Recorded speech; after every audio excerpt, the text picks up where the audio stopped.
So welcome everybody. To those of you who are around this table with me, we are so excited to have you guys here and to hear from you, and especially to those of you who are on the other side of the screen who are going to be watching this at another time.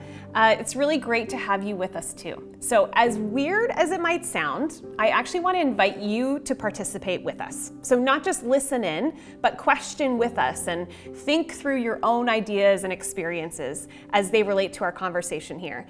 Process what you hear, and then hopefully after you can find somebody to debrief with and chat it through. So this thing that we're doing here, discussing together, maybe even wrestling with some stuff together and sharing some ideas and dreams and a whole bunch of stuff in between, this is an important part of what we value in this faith community. So we see this type of conversation sort of like a muscle that we want to continue to grow and develop as a church. So you'll be seeing a lot more of conversation throughout this year. We want to be people who are listening, who are learning and discovering, and who are forging deeper connection with one another and with God. This year, we are talking about flourishing at Forest Brook. We believe that God's heart for his people is flourishing in every season. And understanding that flourishing is something that looks different depending on who you are and what season of life you might find yourself in. So we can celebrate that diversity among us and make space to include all of our stories. So whether you hear yourself in this chat today or see yourself reflected here, or maybe you don't at all, we want you to know that you are welcome and valued just as you are. So today we have Elizabeth and we have Previn, both of whom are members of our Elders Leadership Board. Our elders are a team who provide spiritual leadership to our church and help us to discern God's leading and vision for us as a community. And we have Chelsea and we have Andrew. And both of them represent, in different ways, an emerging generation of leaders in our spiritual family. Each one of us brings, of course, our own unique perspectives and context and voice. So thank you to each of you for being here, and feel free to just jump in, speak freely, reply to one another as it fits, and let's go. Okay, so firstly, we're talking about flourishing this year, as we said, and specifically as we get started, we're talking about what it means to be called to flourish. So this is like a big, wide, out there question, but how would you define calling? And then maybe as a second piece to that, do you think calling is something that applies to all of us? I will start. I guess for me, I always, like when I grew up, I saw a lot of people, and there's a lot of people, even our church community, who have a very distinct calling. They have something that they felt really led to, like some people are really led to doing something in the homeless community. Some people are really led to teaching. Some people are really led to, and I guess for me, I never felt a specific place I felt I needed to be. And so I think at times that was kind of discouraging. And even now I sort of think like, should I be doing something more specific with that? But at the same time, as I've gotten a bit older, I've realized there's so many opportunities for me to live out what Jesus called me to live out, that I don't actually feel like the place matters nearly as much as whether I'm following what God wants for my life, how I am with people, and all that. And that is sort of what's led me to sort of find different little things that I feel fill me up in different ways, as opposed to one thing. And not to say that for some people that one thing is an amazing call for their life and they do amazing things there. So it's not a judgment call on what's right and wrong, but for me personally, it's always felt like I've found so many different opportunities where I'm like, I could fit there, I could be God's voice there. And then there's some places where, you know, for me, it's like, I don't think I fit there, but I think that's just been a part of my growth to sort of feel like I don't need to be in one place. I maybe need to be in a bunch of different places. So that's sort of been my journey with that, the calling, yeah. We're all called, right? And there's some people who have a much more distinct sense of what they're called to do. And they embrace that and they go into that ministry in a very, knowing that that's what they were called to do. But I think for us, and I feel exactly like Andrew just said that, God wants you to be, his hands and feet in the world around you in terms of how you interact with it. So yes, you might not have a specific calling that you feel, I'm a preacher, or I'm called to speak to those who are homeless, or those who are elderly or diseased, that kind of thing. But or even a missionary, which I think is a very, very important word, but not everybody feel drawn to that. But in your day-to-day, in terms of how you just mentioned how you interact with others, how you're able to extend yourself, should someone else be in need and you are able to reach out. And I think that is the call that is always there, that God is always leading us to, and to really hear his voice, because he cares deeply about the world, which is why we have this entire salvation story. And I think we get this opportunity to live that out in our day-to-day. So we know we're all called. Yes, we don't all have the same distinct thing that we're all leaning towards, but we all have his call on us for sure. I feel like we do people a disservice when we define calling very rigidly, kind of like you were talking about, Andrew. I feel like, Previn, you were saying that this world, like we've got this gospel message for the world, and we need to be a light in dark places. And if everybody decides to work in a church or something like that, and that's only how ministry is what's defining calling, then we're missing that whole big world. And yeah, I think you can be as powerfully used as a plumber for Jesus as you can as a pastor for Jesus. And the calling is about who's calling you, not about the actual thing you're doing so much. I've always perceived calling to be a path, a direction that you go and that you walk down and that kind of thing. But the more I think about it, the more I think it's more so listening and comprehending than it is necessarily an actual path that you walk. Because calling itself is very much listening. You hear whatever's being spoken and you comprehend what is being spoken, right? That is a calling, in my opinion. So I think that's what it comes down to, right? Is what are you hearing and are you actually comprehending what's being heard? And then you can move in any direction, much like you said, you have so many different opportunities and stuff, right? So. And sometimes like it's funny, those the things you feel most called to are the things you least want to do, or like the things you're least drawn to. So sometimes I'm in a situation, I'm like, I feel like I should go and do something about that. I'm like, I don't want anything to do with that. I don't want to be there. That's not where I belong. I'll stick out poorly.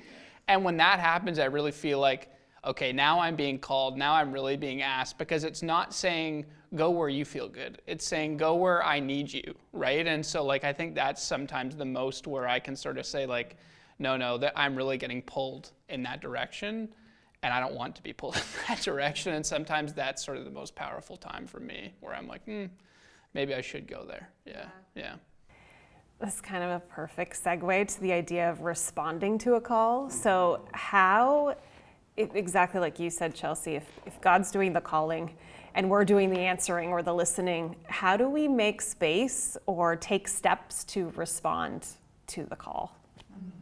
Playing on the theme of Flourish and why we're all here and that kind of thing, calling is difficult because I think many of us live in the concrete jungle, which is something that we talked about before, right? And there's so much noise and so much going on in the busyness of just day-to-day existence that calling and actually taking the time to sit and focus and pay attention is difficult. It increases with difficulty. And so I would say it takes intention for sure of actually forcing yourself, if it is a struggle, to sit and take the time to really dwell on it.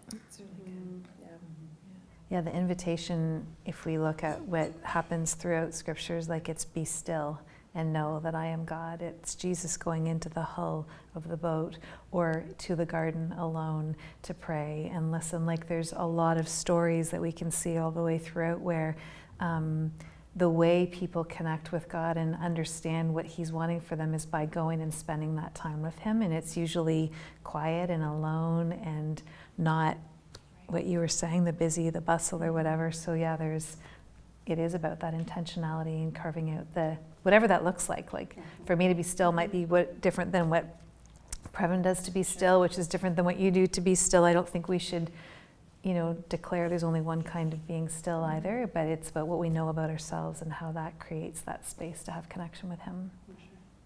I also like the idea of, and the examples really which we see throughout the Bible of God pursuing us. Because I can speak personally, like God has to tell me over and over. Because I'm going to hear to one thing, that's really good, that's a good point, thank you, that's awesome. And he has to be persistent. And I think his initiating the call and being persistent in saying, tapping us on the shoulder and say, yes, this is what I really want you to do. And, I confess, I'm one of those people who have to hear it over and over again. But I think part of that, it's good to be still and try to hear exactly what God is calling you to do and to respond to the call. I think responding is really important. But also he is so willing to come back time and time again and say, oh, by the way, I know you didn't hear me the last 5 times or like 10 times, but I'm still here and I'm still asking you, I'm still calling, I'm still seeking. And so, I fall into that many, many, many times. And I think recognizing that persistence, I think is also important too, because he's like, okay, this is the 5th time you're saying this, so fine, I'll do it. Maybe. I think for me, sometimes what it takes to respond to a call is to have a bit of humility, because I think sometimes what happens is like, I only want to enter where I think I'll succeed, right? And so like I look at a situation and think, I can't go there because if I go there, I don't have what it takes to succeed in whatever that is. And I think sometimes what I miss is that when I'm being called, I'm not being called alone, right? Like I'm being called to go with him. I'm being called to do his work. I'm not doing it by myself. And so I think sometimes, and along the lines of flourishing, right? Like you can't only be called to the things that you like or what you like doing in order to flourish, right? Like I often think back to the times like we were talking about sports before we started. I used to play golf. And I love putting and I love chipping. And I did that all day. I would putt and I'd chip and I'd putt and I'd chip. But when I'd go out and I'd golf, well, I couldn't drive that well. I'd miss every fairway. And when I got to the green, sure, I putted it in and I had made nice putts, but they were for bogey or double bogey or whatever, because I was only doing what I wanted to do, what I liked doing, right? And so when I did that, when that was my approach, I can't flourish. I can't flourish if I'm only doing the things that I think that's where I belong. I have to flourish as if I'm doing a little bit of what I don't like. I'm doing a lot of what I don't like at all. And then sometimes I get to do what I do like to do. And I'm in my sweet spot. But sometimes flourishing means I accept all the calls, even though, some of them are harder to take. Yeah. What might it look like for us to free ourselves from some of those things that would limit our perspective or our potential or our ability to answer a call? And maybe a related question to that is, we talked about the different ways we might find that quiet or make space. Like, what could that look like for you in your own life? What are some of the ways you find that space or make that space?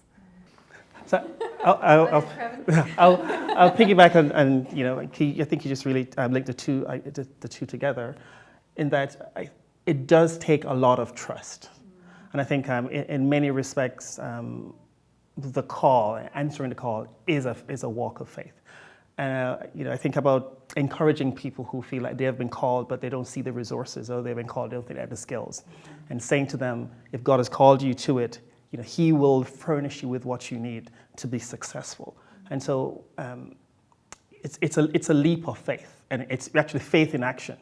If God calls you and you have all this doubt, you have all this fear, but you must respond, and therefore it is the faith. And I think throughout it's that respond. It's the response to your response in faith that really makes the difference, and really proves that you trust Him. And I think as you go through the path, He knows your weaknesses. He knows where you might be tending to wobble, and so He's going to be there for you.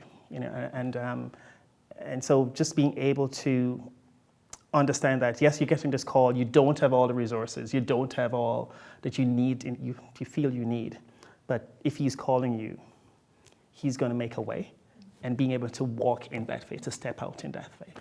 And I think that can be a very, very hard part, because step off, we don't see the path. But I think ultimately that's what the call is, to step out in faith. I'm thinking about the question, they're freeing us from the things that limit our ability, or that our perspective or potential.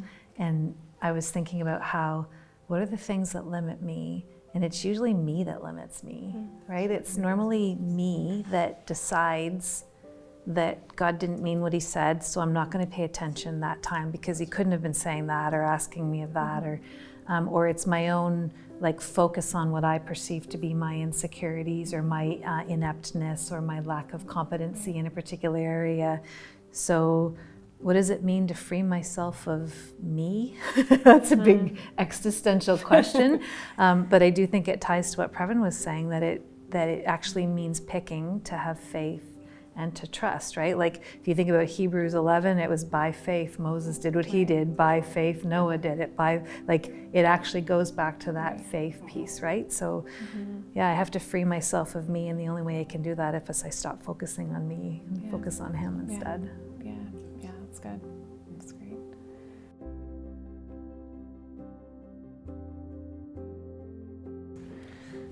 All right, so Okay, cool. don't even know what that meant. That's what you do when you start a video, Jim. That's right. That's correct. So what are we doing here? So we are making space. Okay. This is like, us being intentional. Yeah, intentionable. New word.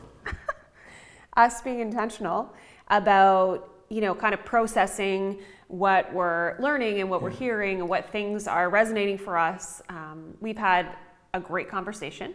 Superb conversation. Like so much good stuff there. I think it was like 15 minutes, but it felt like I could chew on it for a while. Yeah, absolutely. Yeah. And so, we just wanted to create a little bit of space to talk it out a little and to invite to a question for some reflection afterwards. So, That's good. You want to start? Want me to start? Well, I mean, I think the most initial thing to ask, because I think I can probably share this too, is like what stuck out and why, right? So what stuck out to you? Yeah, so one of the threads I loved, and I thought this really wove through the whole conversation, was the idea that our calling, I think so many times we think of that as one specific thing, like whether that's a job or a role or something like that. But I really loved the concept that that all of us are called and that we are continually called. It's sort of like this whole life and whole living call. It doesn't have to just sort of apply in one area of your life. And I think that, it speaks so much to a seasonal faith journey. And we know that we go through all sorts of different types of journeys types of seasons in our own journeys. And not all of them are perfect and right. So what about the ones that are tougher? What's our calling look like in those seasons? And I just think it gives permission to think of that awareness of God in every moment and in every place and, all of life at once. I think I too sort of was stopped there when, I was filming all of this stuff, but when I heard that, I had to pause because I think it was Chelsea who talked about that calling means responding and understanding. Right. And I thought that was so, it makes sense, but it's like, oh wait, we need to kind of relook at that again. Because it's like, here's this God who created us to be in relationship with him, in a listening relationship with him. And he's not just made this call once in our life, but like you said, at every corner. It's sort of directional, but it's also relational. It's like, I'm here. Yeah. I'm constantly speaking into your life. I'm constantly guiding you. And even sometimes through difficult moments, some of that stuff might mean guidance through that difficult. And how incredible is that when it's that God who said, I haven't left you. I'm constantly here and I'm constantly speaking. And it kind of just opened up a whole new challenge for me in the sense of, in what ways am I listening? Yeah. In what new ways am I constantly trying to dig in and relate to him? Because let's face it, there's so much noise out there. I'm constantly listening to everything, so many things. Right. And so I think it's assuring that God hasn't just been like, do you know that one time you made that decision for Jesus, that was it? It was like, no. Today, in 2023, hopefully this video ages well, that I'm calling you right now, today. Yeah. And I want you to listen, right? And I thought that was really, I stopped there, my mind just kind of parked there. And I think it was Previn who said that he talked about God pursuing us. And Oh, yeah. That's something like, hey, haven't you heard me the first 5 times? I've told you this one thing, or, and it's true. Like, that's his heart, to be in relationship to us, not just to kind of give us the word and go live your life, but to continually pull us back into that communion, that relationship with him. And I love what it says about who God is that he continues to chase after us. And it's not like remember back then I told you that once and you disobeyed? It speaks to how loving God is and who he is as somebody who pursues, even in the midst of difficulties. And I find that really encouraging, especially in difficult seasons of my life. And at times when I feel like I've let God down, God doesn't guilt trip me and be like, well, you didn't hear me last month, so I guess I'm not. There's none of that withholding. It's like no. I know life is tough. I know sometimes for whatever reasons you can't listen or there's too much noise, so I'm going to keep speaking. And I think that's something that I would love for our community to at least kind of know, not that I want to force a lesson on them, but for them to know out of this that God hasn't stopped speaking to them. God hasn't stopped speaking to us. Yeah. And I thought that was really, really rich. Yeah, for sure. So one of the things we wanted to do was leave a question to linger and to continue to think about, and maybe to talk about your answers with somebody. Yeah. Pray about it and journal about it or whatever. Think about it on a walk or something like that. And the question we had for today, or for this conversation, was, when was the last time that you heard God speak? And how did you know it was him? It's really that last part for me that makes me want to go on a super deep dive. How do we know it's him? How do we recognize his voice and what he's calling us to? Yeah. There's more to come. Much more to come.